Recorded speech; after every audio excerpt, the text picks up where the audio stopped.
How many teachers are in here? 200 are? Uh-huh. What is the anatomical action? This is a pop quiz. What is the anatomical action of the front leg in this pose? I'll give you a clue. Is it internal rotation or external rotation? Do you really know that to be true? That it's external rotation. Why is it external rotation? What does the external rotation do? I didn't hear the question. Question is, what is the movement of the leg in this, the front leg in this pose? Is it internal rotation or external rotation? External rotation. We know that to be true. And what does it do when we externally rotate the leg? Physical therapist knows. What does it do when we externally rotate the leg? You want to take a shot at answering it? I'm not sure exactly what you're... Yeah, of course you don't.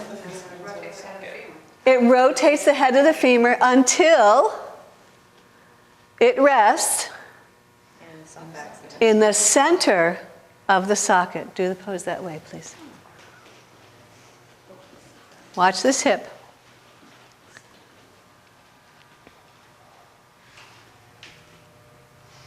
She's doing better. Do the other side.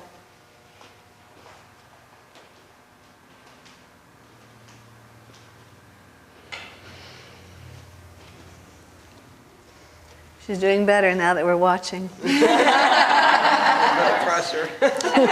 No pressure. Okay. I just want you to stay for 5 minutes. Extend out through your arms. Keep rotating the front leg out in the socket. Mm-hmm. Feel what you feel in your buttocks. Feel what you feel in your lower back. Feel what you feel in your hip socket. Okay, there's the front of the hip socket and there's the back of the hip socket. Which one? Either one. Pick both. Feel both. Okay. Mm-hmm. Now come up. Now move this foot forward so it lines up with your arch instead of your heel. Now turn the toes of the rear foot deeper in. Now lift the pit of the abdomen. And right here, stop. I'm going to tell you what she's thinking in her head. Are you ready? I am not psychic. I have just done this many times.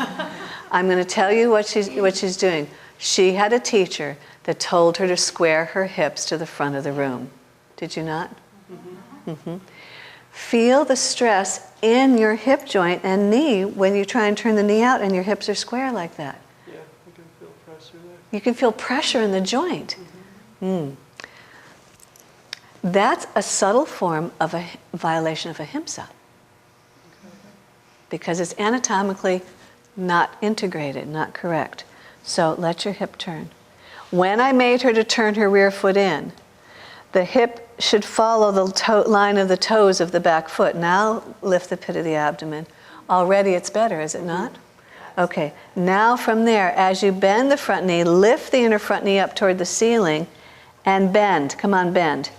Turn this hip down and under. Now tailbone down. Tailbone down. Now bend. Now extend the rear leg. Now extend the rear leg. Take the inner groin of the rear leg back. No, see, her foot went again. So that's better. Now take the inner groin further back. There, now draw the tail forward. And now tell me, how is your hip feeling and how is your back feeling? They're open. I don't feel them. You don't feel them? Yeah, they're not. They're light as a feather? There's no stress? No stress. No, really? Awesome. Awesome. Come on up. Come on up. That's a big deal, Yeah. isn't it? Yeah, and I was always taught to keep them both forward. 90, straight. It's going to hurt your hip joint. The bone hits the bone.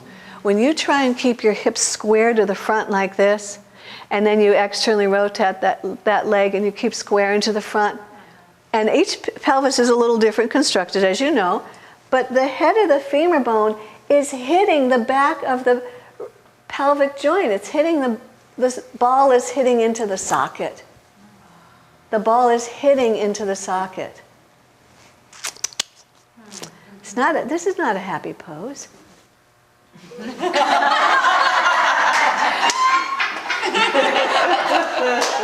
If it doesn't get you in the hip, it's going to get you in the knee.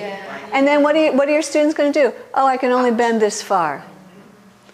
What happened to the pose? What happened to the pose? You got to get in there.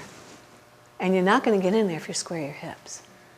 All right, so now let's go back to the mat and try again. Try it again. Try it again.